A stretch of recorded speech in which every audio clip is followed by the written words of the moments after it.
Hello everyone, आज हम लोग देखने वाले हैं शोषण को प्रभावित करने वाले कारक, जिसमें से हम लोग 3 कारक पढ़ चुके हैं। पहला है गैसों की प्रकृति, दूसरा अधिशोषक की प्रकृति और तीसरा हम लोग देखे थे सतह क्षेत्रफल देख रहे थे या अधिशोषक का पृष्ठ क्षेत्रफल। ये 3 देखे हुए हैं। आज हम लोगों को देखना है 2 और जो बाकी फैक्टर हैं। पहला हम लोग देखने वाले हैं इसमें ताप का और दूसरा हम लोग देखने वाले हैं दाब का।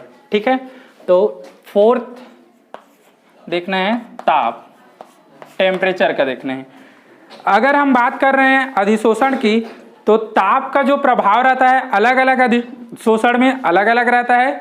जैसे अगर हम बात कर रहे हैं यहाँ पर टाइप्स की, तो 2 तरह की जो इफेक्ट होता है, एक है भौतिक अधिशोषण और एक हम लोग बात करते हैं इसमें रासायनिक अधिशोषण की। रासायनिक अधिशोषण,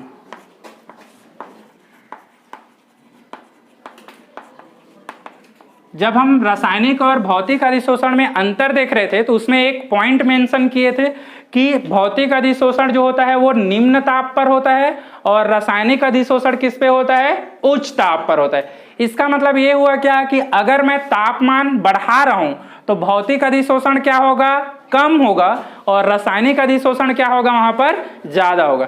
लेकिन अगर तापमान बढ़ाने की जगह क्या कर रहा हूं, मैं कम कर रहा हूं, तो टेम्परेचर अगर कम करेंगे तो भौतिक अधिशोषण क्या होगा, ज्यादा होगा और रासायनिक अधिशोषण क्या होगा, कम होगा।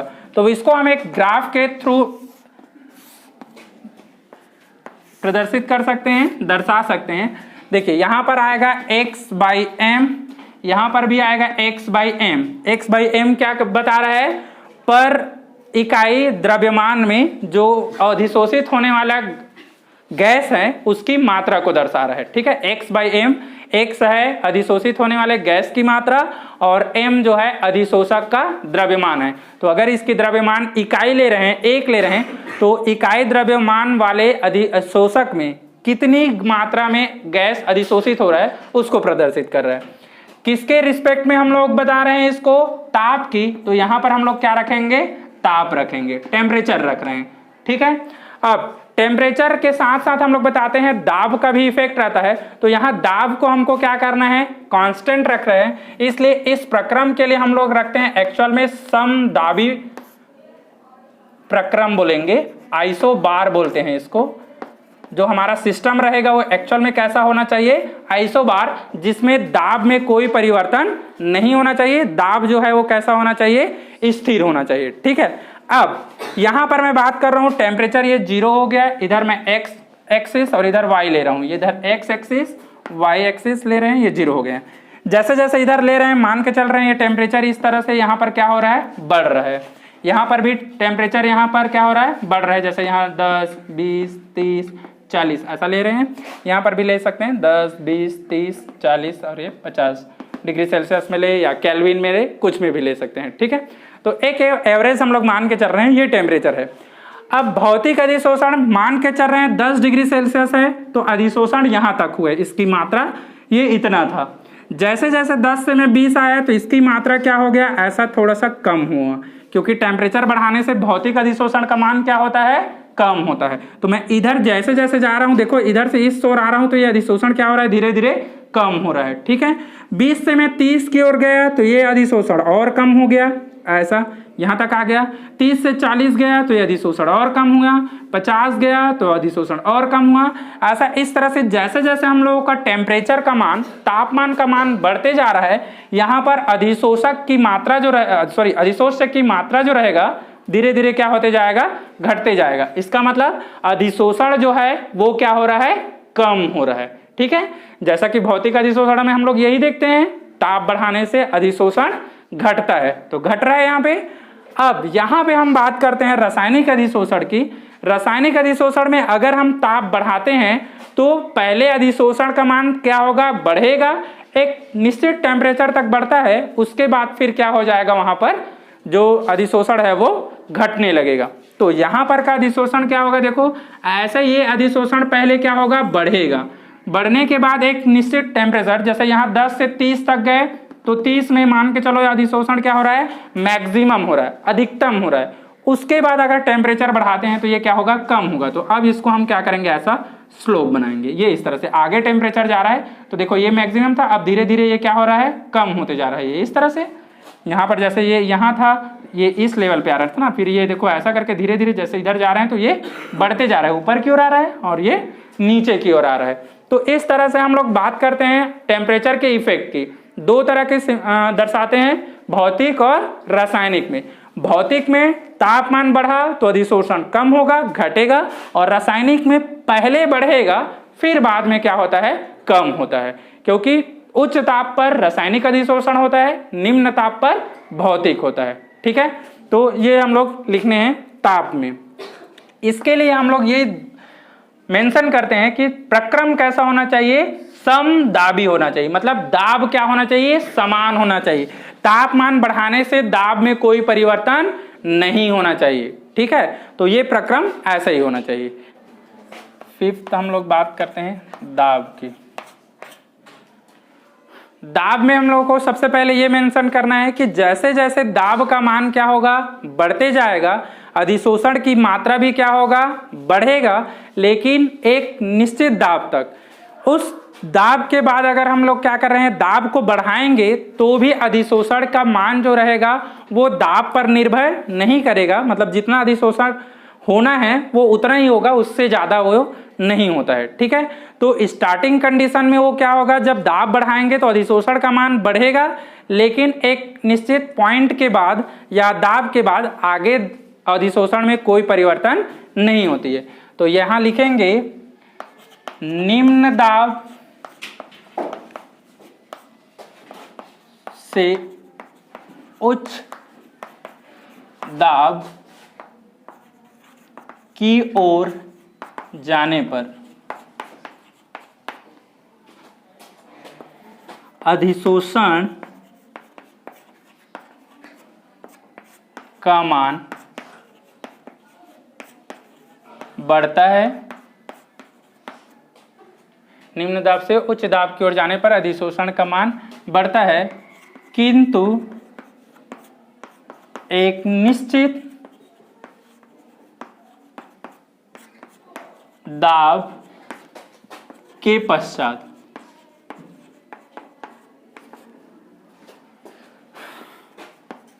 अधिशोषण में परिवर्तन नहीं होता है। अधिशोषण में परिवर्तन नहीं होता है। ठीक है, अब इसके लिए अगर मैं ग्राफ प्लॉट कर रहा हूं तो देखिए ग्राफ कैसा होगा। यहां पर हम इस तरह से ग्राफ में बता रहे हैं x/m, और अब हम लोग क्या लेंगे, p, प्रेशर। जैसे यहां पर टेम्परेचर ले रहे थे T, तो यहां पर आप प्रेशर या दाब ले रहे हैं। सेम कंडीशन, 0 हो गया, x हो गया और ये y अक्ष हो गया। ठीक है, अब मान के चल रहे हैं पहले दाब कम है तो दाब कम रहेगा, तो यहां पर क्या होगा, नीचे की ओर। दाब जैसे जैसे बढ़ेगा तो इसकी ग्राफ कहां जाएगा, ऊपर की ओर। जैसे ये इस तरह का ग्राफ ऐसा जाएगा। अब समझ में आया, देखो यहां पर नीचे था, जैसे यहां से इधर आगे बढ़ रहे हैं तो अभी ये इस पॉइंट पर है, दाब यहां पर है। दाब जब यहां पर आया मतलब दाब का मान बढ़ा तो ये यहां से कहां चला गया, ये यहां चला गया। ऐसा धीरे धीरे इसकी वैल्यू बढ़ रहा है, लेकिन एक पॉइंट ये जो दिख रहा है इसके बाद इसकी मान जो है वो परिवर्तन नहीं होगा। ये लगभग कैसा रहेगा, एक स्ट्रेट लाइन टाइप का दिखेगा। ऐसा जितना मान चेंज होना था उतना हो जाएगा, उसके बाद ये बढ़ेगा नहीं। जैसे मैं बात कर रहा हूँ यहाँ पर ये पॉइंट प्रेशर का है और ये पॉइंट प्रेशर का है, तो प्रेशर का मान तो बढ़ा है यहाँ पर, लेकिन यहाँ अधिशोषण बढ़ा है क्या, नहीं बढ़ा, वो उसी लाइन पे आ रहा है, उतना ही आ रहा है। तो यही बोल रहे हैं, ये वाला जो रहता है वो किसको प्रदर्शित कर रहा है, दाब के प्रभाव का, कि जैसे जैसे हम दाब बढ़ाएंगे तो स्टार्टिंग में यहाँ पर अधिशोषण बढ़ेगा, एक निश्चित पॉइंट के बाद अधिशोषण रुक जाएगा या उसके मान में परिवर्तन नहीं होगा। ठीक है, तो ये है। अब यहाँ पर हम लोग बात करते हैं प्रोसेस जो होगा, ये प्रोसेस एक्चुअल में कैसा रहता है, आइसोथर्म प्रोसेस रहता है। आइसोथर्म प्रक्रम मतलब हम बोलने का मतलब ये है कि ये कैसा होगा, समतापी रहेगा। तापमान कैसा होना चाहिए, अब परिवर्तित नहीं होना चाहिए, एक समान होना चाहिए। अगर तापमान परिवर्तित होगा तो ये मान भी फ्लक्चुएट होगा। जैसे अभी जो ग्राफ आया हुआ है, अगर इसका तापमान हम और कम करेंगे तो ताप कम करेंगे तो वहां से दाब क्या होगा, बढ़ेगा, तो उसका ग्राफ भी क्या होते जाएगा, ऊपर जाते जाएगा। मान के चल रहे हैं अभी यहाँ पर 273 के है, 273 के मतलब कितना डिग्री सेल्सियस हुआ बताओ, 0 डिग्री सेल्सियस हुआ। 0 डिग्री सेल्सियस को कितना बोलते हैं, 273, और 100 डिग्री सेल्सियस को कितना केल्विन बोलते हैं, 373। ये 10th का सिलेबस है, 10th में पढ़े होगे ताप और उष्मा वाले में, ठीक है। तो अगर मैं यहां से 25 लिया, 25 डिग्री सेल्सियस लूंगा तो कितना होगा, 298 केल्विन होगा। मतलब ये बढ़ रहा है ना, लेकिन मुझे क्या करना है, -25 डिग्री सेल्सियस लेना है। कितना लेना है, -25 डिग्री सेल्सियस। मतलब इसमें मैं 25 माइनस करूंगा तो बताओ कितना आएगा, 248 केल्विन में अगर देखें तो यही जो ग्राफ रहेगा ये ऐसा आएगा। मतलब इसमें अधिशोषण का मान भी क्या होगा, ज्यादा रखे, ऐसा दिखेगा। ये समझ में आया। तो यहाँ तापमान अगर हम आइसोथर्म रखेंगे तो ये एक सिंगल ग्राफ मिलेगा, लेकिन अगर हम तापमान को भी चेंज करेंगे तो उसके कारण यहाँ पर जो अधिशोषण है वो भी क्या होते जाएगा, चेंज होते जाएगा। इसलिए इसमें पहला ही कंडीशन लिख दिया रहता है कि प्रक्रम कैसा होना चाहिए, समतापी, तापमान में परिवर्तन नहीं होना चाहिए। अगर तापमान कम हो रहा है तो दाब का मान बढ़ेगा, इस कंडीशन में अधिशोषण भी बढ़ता है, ठीक है। तो इसलिए वहां पर कंडीशन लिखा रहता है। इसके बाद हम लोगों को देखना है दो चीजें जो आगे हम लोग देखने वाले हैं, एक ब्राउनियन मोशन देखेंगे, ब्राउनी गति, और एक हम लोग देखने वाले हैं कौन सा, टिंडल इफेक्ट देख रहे हैं, टिंडल प्रभाव देखने हैं। तो ये प्रभाव देखने के पहले हम लोगों को विलियन की कुछ चीजें जो उस चैप्टर में हम लोग नहीं पढ़े हैं वो देखने हैं, जिसमें सस्पेंशन, निलंबन देखना है, और एक है कोलाइडी सॉल्यूशन, मतलब कोलाइडी विलियन देखने वाले हैं। तो विलियन की पहले हम लोग बात कर रहे हैं। विलियन क्या होता है, दो पदार्थों का समांगी मिश्रण होता है, जिसमें एक होगा विलेय और एक होता है विलायक। तो यहां हम बात कर रहे हैं दो या दो से अधिक पदार्थों का समांगी मिश्रण विलयन कहलाता है।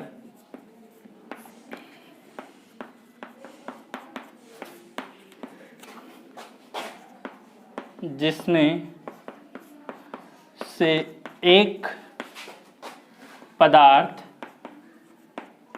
विलेय तथा दूसरा क्या होता है, दूसरा विलायक होता है, विलायक होता है, ठीक है। अब विलियम के बारे में हम लोग पहले ही एक चैप्टर पढ़ चुके हैं, तो यहाँ बहुत ज़्यादा डिटेल इसके बारे में नहीं देखना है। हमको अब बात करते हैं जो विलेय या विलायक होते हैं, या इसमें जो पदार्थ होते हैं, उस पदार्थ के अणुओं के आधार पर विलियन को हम लोग क्या करते हैं, 3 कैटेगरी में डिवाइड करते हैं।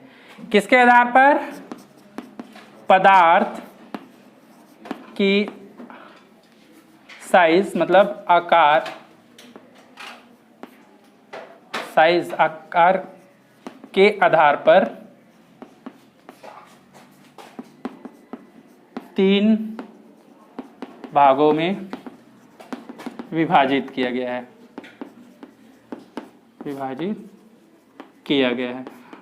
देखिए 3 कौन से हैं, इसमें से पहला है, इसको हम बोलते हैं वास्तविक विलयन, वास्तविक विलयन, ठीक है, ट्रू सॉल्यूशन बोलते हैं।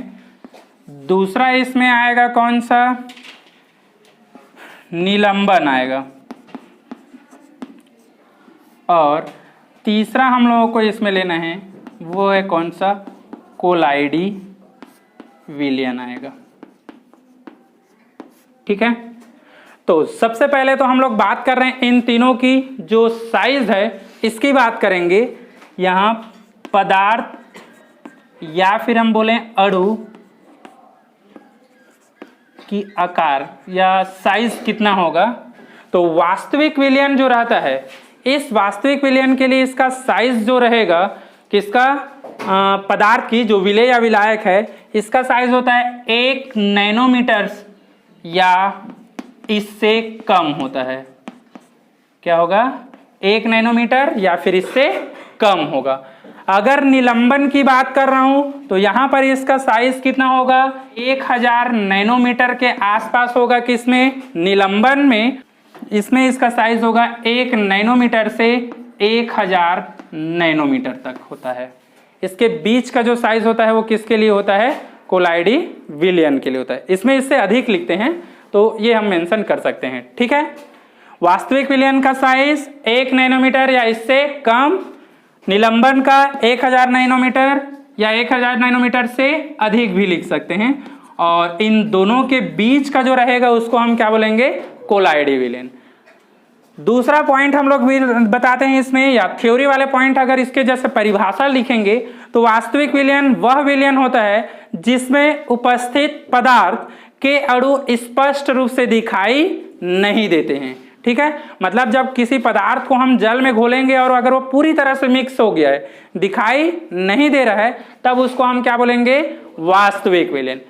अगर कोई ऐसा विलयन है जिसको हम देख रहे हैं तो उसमें जो विलेय के कण और विलायक के कण दोनों अलग अलग दिखाई दे रहे हैं, तो वो क्या कहलाएगा, निलंबन कहलाएगा, ठीक है।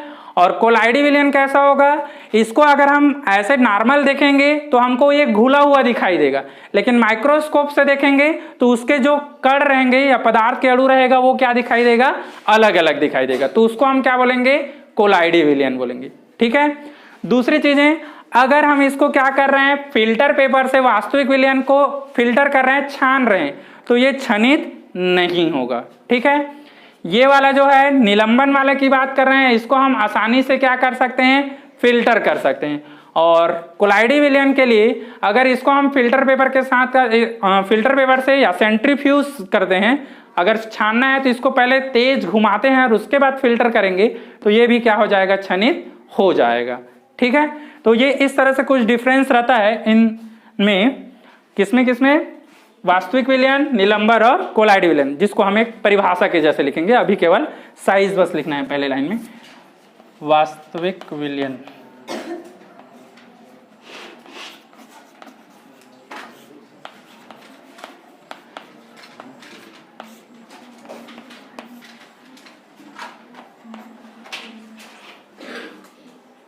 वास्तविक विलयन की परिभाषा सरल शब्दों में हम लोग लिख सकते हैं, वह विलयन जिसमें विलेय के कण पूरी तरह से घुल जाते हैं, जिसको हम आसानी से पृथक नहीं कर सकते, या जिसके विलेय के कण विलयन के तल पर नहीं बैठते हैं, उसे हम क्या बोलते हैं, वास्तविक विलयन कहते हैं। वह विलयन जिसमें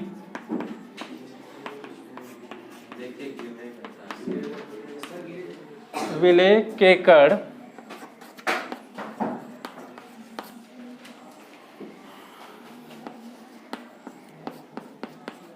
पूरी तरह से घुल जाते हैं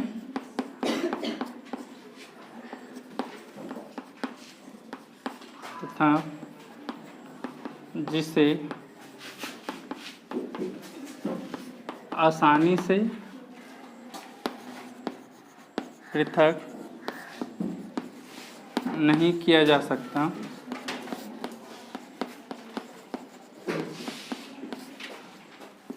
उसे वास्तविक विलयन कहते हैं।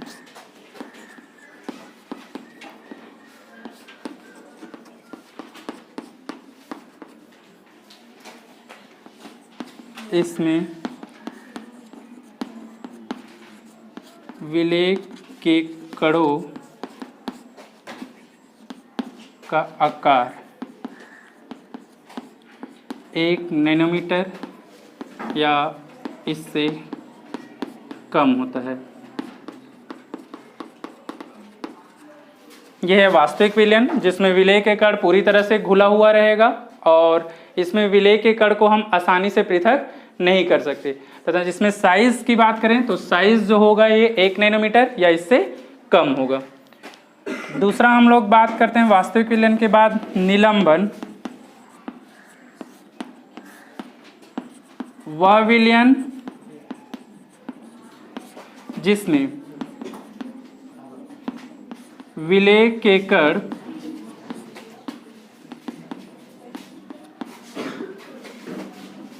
नहीं घुलते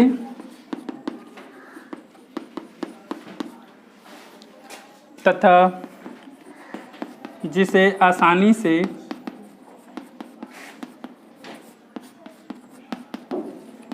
पृथक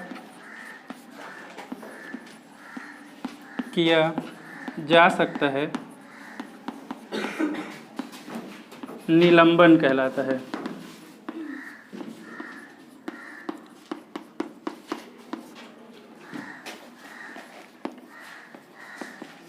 इसमें विलेय के कणों का साइज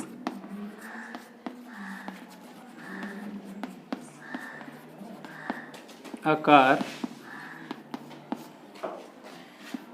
1000 नैनोमीटर या इससे अधिक होता है, अधिक होता है। अब वास्तविक विलयन और निलंबर में अगर हम बेसिक डिफरेंस की बात करते हैं तो यहाँ पर एक एग्जाम्पल से बता सकते हैं। जैसे वास्तविक विलयन जो रहता है नमक और शक्कर का जो विलयन होता है, जिसमें नमक या शक्कर विलायक में पूरी तरह से घुला हुआ रहेगा, तो ये जो विलयन बनेगा वो वास्तविक विलयन कहलाएगा। जबकि अगर हम बात कर रहे हैं निलंबन की कर रहे हैं, तो जैसे रेत है, रेत को अगर हम पानी में घोलेंगे तो वो पूरी तरह से नहीं घुलेगा, बल्कि रेत के कण जो है पानी की जो तल रहेगा वहां पर वो क्या हो जाता है, सेटल्ड हो जाएंगे, बैठ जाएंगे, जिसको हम आसानी से फिल्टर कर सकते हैं। ऊपर पानी वाला जो भाग है उसको निकाल कर रेत के कणों को अलग कर सकते हैं। तो वहां पर जो विलयन बन रहा है रेत के कण और पानी का, वो निलंबन में आएगा। जबकि नमक और शक्कर का जो जल में घुला हुआ विलयन रहेगा वो किस में आएगा, वास्तविक विलयन में आएगा। अब इन दोनों के बाद हम थर्ड देखेंगे। थर्ड है कोलाइडल या कोलाइडी विलयन बोलते हैं। तो इसमें जो इन दोनों के बीच के कण का साइज रहेगा, जैसे इसमें हम लोग देख रहे हैं 1 नैनोमीटर, इसमें देख रहे हैं 1000 नैनोमीटर। तो जब विलेय के कणों का आकार 1 नैनोमीटर से 1000 नैनोमीटर के बीच रहेगा तब उसको हम क्या बोलेंगे, कोलाइडी विलयन।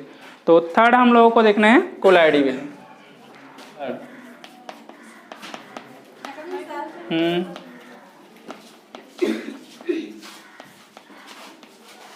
कोलाइडी विलयन वह विलयन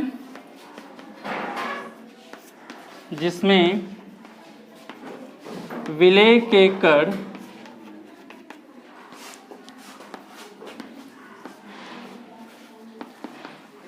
ऐसा प्रतीत होता है कि पूरी तरह से घुला हुआ है, जबकि सूक्ष्मदर्शी से देखने पर प्रतीत होता है कि यह पूरी तरह से घुला नहीं होता है।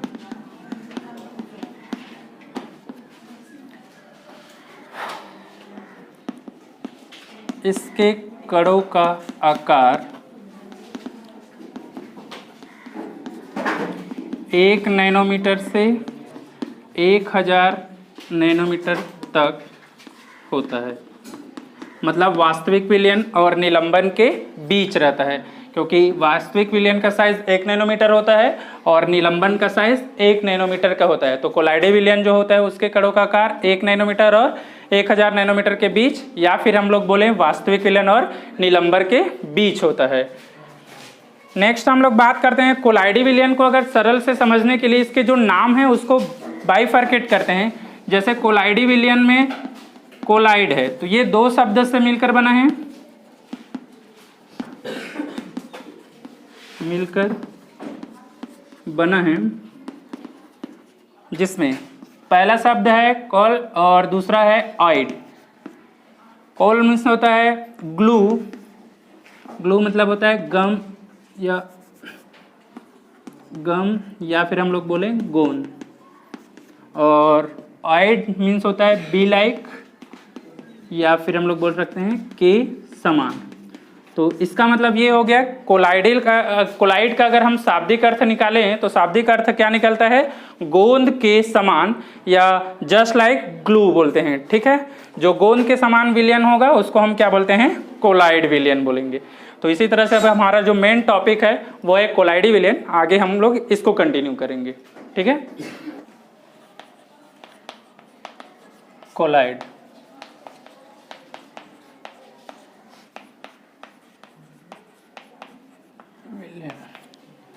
तो इसमें दो फेज होते हैं या प्रवस्था होता है, इसमें दो प्रवस्था होती है। एक होती है परिक्षेपित प्रवस्था,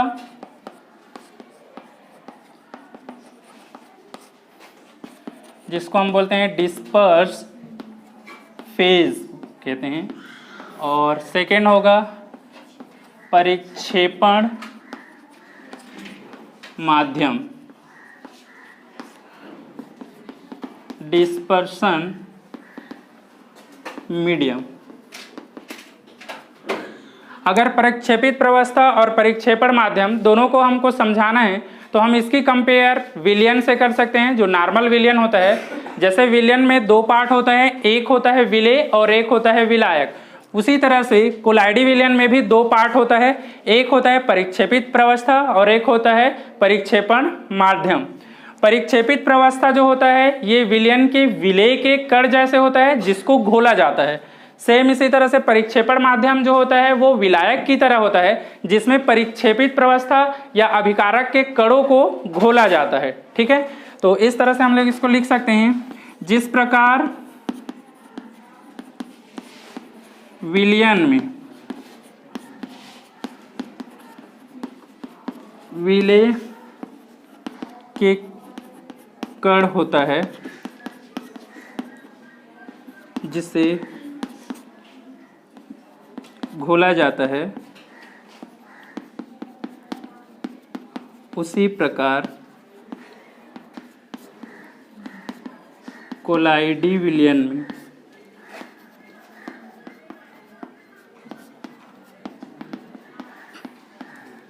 परिक्षेपित प्रवस्था होती है, जो अभिकारक को प्रदर्शित करती है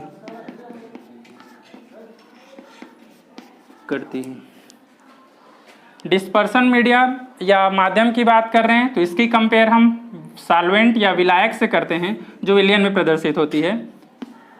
जिस प्रकार विलायक होता है जिसमें विलेय के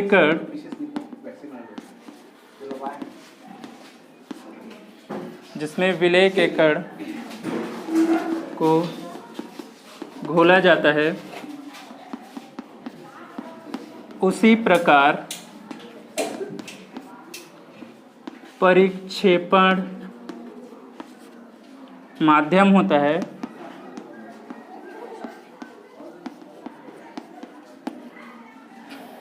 जिसमें अभिकारक के कणों को घोला जाता है।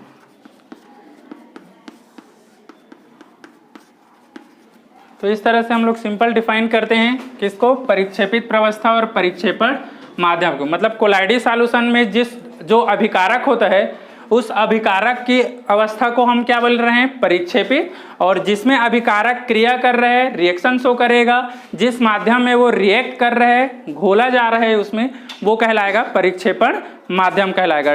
डिस्पर्स फेज और डिस्पर्सन मीडियम, मतलब जिसमें अभिकारक फैलने वाला है वो माध्यम जो रहेगा परिक्षेपण, और जो अभिकारक फैल रहा है वो कहलाएगा परिक्षेपित प्रवस्था कहलाएगा, ठीक है।